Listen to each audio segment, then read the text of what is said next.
Welcome to Techstination. Joining us is Tony Dohrmann, the CEO of a company called Electronic Caregiver.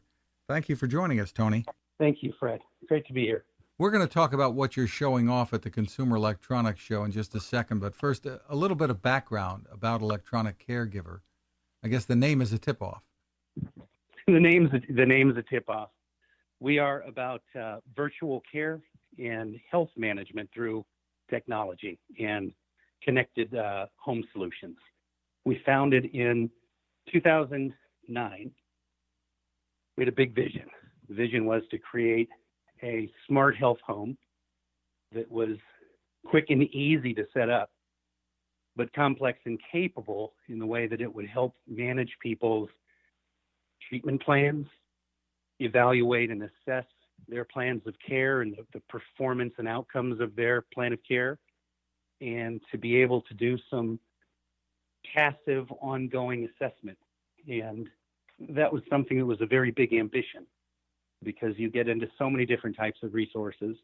There's the machine learning, there's the connectivity. We've got things that work with Bluetooth and a long-range radio and all the IoT connectivity, and we're using a mixed reality engine to project a user interface that's an actual 3D virtual caregiver that you need to be able to project into different touchscreens throughout the house. And all of this has to come together in a capable, synchronized, secure environment in the residence. And it's got to be rock solid. So we've been through, people said, how are you going to get this done? I said, well, we're going to work with a local university, create a geriatric research and motion analysis lab. We're going to mobilize it, deploy it coast to coast, work with hundreds of physicians, and screen thousands of individuals and patients. We're going to incorporate technology from Google, devices from Microsoft, Orbeck, Intel, Amazon, run parallel data sets through a traditional motion analysis lab. We're going to have some wearables. We're going to peer review, and we're going to start identifying what the right mix of technology needs to be to get user utilization and adoption and the efficacy. And then we're going to launch a sequence of 3 products. Product number 1 will be kind of a quantum leap ahead of old medical alert systems to provide, a redundant way of getting emergency response, do some activity detection. It'll help with medication management, and it'll tie into a telehealth service. We're going to step that up into a Medicare reimbursed solution for advanced remote patient monitoring, where we're monitoring vitals. But unlike apps on tablets and mobile devices, we don't put people thumbing through menus and icons and having frustration with Bluetooth connectivity. So this thing's going to talk to you. It's going to be all one touch. It's going to have the telehealth, emergency response, med reminders. We're going to remind them to take a vitals reading, and we're going to know that they acknowledged it. And then we're going to know they actually took the reading. And if the reading's out of threshold, we're going to get this thing tied into health networks, and we're going to know if they're out of tolerance and be able to connect the provider, the family member, any professional caregivers, and the patient into a seamless, coordinated continuum of care, which meant that there would be some apps for various external users, clinical portals, all had to be seamless with workflows, with our provider partners. And here's what Silicon Valley said. You're crazy. I said, hey, first of all, how would you manage this? We said, well, we're going to build a proprietary enterprise solution. So they just went down the list and said, you're going to burn $150 million trying to get that clinical research study done coast to coast. You're going to burn $80 million easy trying to build an enterprise solution you haven't built before. And then you're going to try to launch 3 different products leading to this dynamic virtual caregiver. It puts like a virtual nurse that's natural language processing, mixed reality, visual sensing, a lot of different AI components into a hardware configuration at home with these touchscreens and far-field mics and everything else. They said, this is a $300 to $500 million proposition, and you're never going to get there. You need to focus on one thing and do it well. And we said, we're going to do it in sequence, but everybody's done one thing. The reality is they're not doing the one thing well, and somebody's got to do it all. So we told them, we get it done for 50 to 60 million with a lot of collaboration with partners. 10 years later, we did all of that and more. And so what you're showing off is something that you're calling Addison and Addison Care.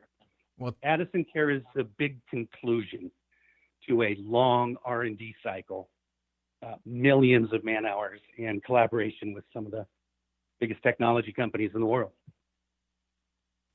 So describe it for us from the consumer's perspective. What will this mean? What will Addison Care bring?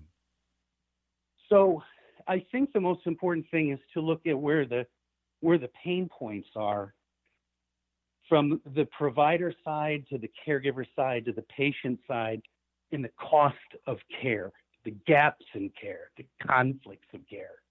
And right now we have an issue where chronic disease management is about 80% of our spending. It's very expensive, and people have been trying to come up with a way of effectively extending care outside of the doctor's four walls into the home. And it always comes down to labor. Labor is expensive, and labor comes with gaps. So does telehealth, right? So I can try to self-triage on a mobile app, which isn't good for most medicated, sick, aging, memory-impaired people, or people that just, the utilization drops off after a few weeks dramatically. So, and when you get a telehealth engagement, that's more for, these specific events. We need to start looking at it from more of a predictive, perspective, early identification, not waiting until, we've already got complications or an event. So the difference with what we're doing is we're going to look at a new, more affordable way of managing the continuum of care for chronically ill patients. We're going to resolve a caregiver crisis. Right now, we have about 50 million informal, familiar, usually caregivers. They provide about 30 billion hours a year of care. There isn't a lot of support for them. Their rate of stress-related illnesses is now impacting the insurance industry in a big way. About 40% of people caring for a patient who has a severe cognitive disorder die before the actual patient does. They try to go to affordable caregiving, and on a strict labor basis, it's too expensive. The average price is $20 to $30 an hour, so just 4 hours a day, 5 out of 7 days a week, to care for mom or dad or look over a chronically ill child is beyond the reach of 97% of our U.S. population that can't afford it. So what we said is, we don't want to take the people, the skill, and the talent out. What we want to do is augment live care. And we want to be the solution to extend that care from the doctor's office to the home. So we created a virtual caregiving system. And we started with, what are the things that we need to see? We looked at statistically what's happening. There were a few things that were radiating glaring figures. 50% of all treatment failures are attributed to non-adherence. It's a $300 billion a year problem, but bigger than that, it's half of treatment failures. People come home with their post-heart attack checklist or complex regimens for their respiratory disease combined with their diabetes, and they don't follow through. They forget to do their rehab. They forget to take their medications on time. They forget to check certain readings so we can get early identification. And very often, they'll say now that in the medical industry that 70% of people by the time they get home are confused about what they heard 2 hours ago from the discharge nurse on the way out of a hospital. So we thought, all right, so adherence is number one. Then, obviously, monitoring vitals. We have to do that more effectively. We have to coordinate and layer in encouragement and support, because the entire health industry says that non-adherence is a big problem tied to the difficulty of getting an individual to change behavior. They will if there's a lot of support, but they won't if you pull the support in their home, kind of in their own environment, in their own distractions and own routines. So, as important as being able to summons emergency response. Yes, we've added a telehealth component to Addison for physician on demand. We've all of the things that you would expect from kind of a remote patient monitoring and telehealth perspective. The difference was the user interface. And we started with voice back in 2014. I think we were the first one to write a health skill for med reminders for Alexa. We went back and we said, we need more. I can't fall in love and have a relationship with a speaker grill. So we want to do something ambitious. We want to have natural language processing. We want to connect it into, our entire back end and all of these peripherals and have this great IoT solution. But we want the technology to come alive. I want the voice to have a face, eyes, a body. I want that to live in its own scene. I want that scene to match my scene. So if I put a touch screen on the counter, I want a virtual 3D caregiver to come up.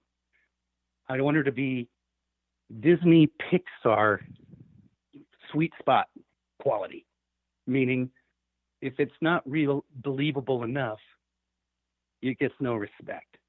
If it looks too real, it feels too invasive and people feel watched. We want this to be something that creates a childlike enthusiasm, whether it's a child patient or an older adult.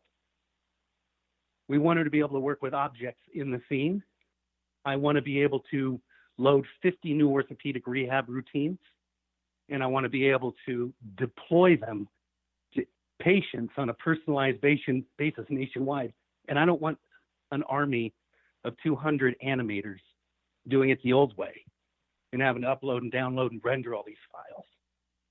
So, these are ambitious things, right? Well, you've made a great deal of progress. It sure looks like, and people can see it with the video you have on your website for Addison Care at electroniccaregiver.com. I encourage people to take a look at that. It's a great example. I guess the question is, when does this become available? And do you have an idea? I guess there'll probably be varied types of pricing for a subscription. So we have all kinds of different pricing. It's based on a small setup fee of a couple $100, and then we amortize the cost of most of this equipment across a service plan where people pay a monthly fee that's 90% less than what it costs them for traditional live care. But they've got 24/7 support. So Addison her entire architecture now is actually behind our systems that are serving thousands of patients coast to coast, including those reimbursed by Medicare. That's happening today. The update with the virtual caregiver and all of these additional features that include behavioral health, chronic care, child patient features, vitals collection, fall risk assessment. When we do rehab, she demonstrates the rehab and measures your performance. If she reminds you to take the medication, she's looking to see the indications if you took them, and then following up to see if there was an adverse drug reaction that materializes shortly after maybe a medication change. Very capable. So that is what we're demonstrating at CES 2020. People are going to be able to see Addison and her new fluid scenes in a production model, not like last year's prototype. We've actually integrated a lot of Alexa features, although Addison is on a different architecture within AWS. So they'll see all of her ability to collect six different vitals, handle all of the medication management. They can joke with her and get a sense of her personality, and then they can see how we're going to market. We have a national network of home care providers. We're working with hospitals both in structured clinical research programs as well as preparing to start onboarding patients with the updated Addison, which comes with these touch How screens. soon do you for visualization. expect to have that out there with people using it? Second quarter, she's going out for sequenced releases across about 7 states, and she'll be available nationwide by the time we get to about the end of the third quarter. Terrific. And again, the website for people to check it out is electroniccaregiver.com. Really terrific stuff. A lot of artificial intelligence and so much behind this. We really congratulate you on what you're doing here. Yeah, it was a lot of work. We did it for a tenth of what they said that it would cost. But I think the most important part is that, the tech industry will say, fail fast and learn quick. You can't do that in healthcare. It took 10 years. It took almost $60 million. It took tens of millions of dollars and millions of man hours from our partners. And, you have to test, simulate again and again and again. The artificial intelligence components here. There's, reinforcement learning and more of your traditional machine learning. And now we're talking about leveraging some of the quantum computing with AWS. And we've given them an assessment of specifically how we would use this for certain analytics in healthcare. It is a complicated thing. I'm proud of what we've done in the last decade. But I think what you see in the next, 3 to 5 years is going to be transformational for health and care. Taking digital healthcare to a different level. Again, the website is electroniccaregiver.com. Look for Addison Care there. Check out the video. Tony Dohrmann, thank you so much for taking the time with us. All right. Well, thank you. I appreciate it. Now this. How many companies out there have continued to innovate when it comes to building a better radio? I'm Fred Fishkin, host of Techstination, and I'm here to tell you about the new CC Skywave SSB radio from the wonderful people at C. Crane. Bob and his crew really love radio, and it shows in this new compact model that is packed with features. Beyond great AM and FM reception and sound, you can tune into shortwave signals from around the world, listen to ham radio operators, aviation, and more. It's the radio you'll turn to every day, and in emergencies. It will run for nearly 3 days on just 2 AA batteries. Pair the sleep timer with the new Soft Speaker 3, and you've got the perfect radio for your nightstand. Of course, it can wake you up too. Click on C. Crane at Techstination.com and put in the code Techstination for a free flashlight with your order. They love radio, and you'll love C. Crane.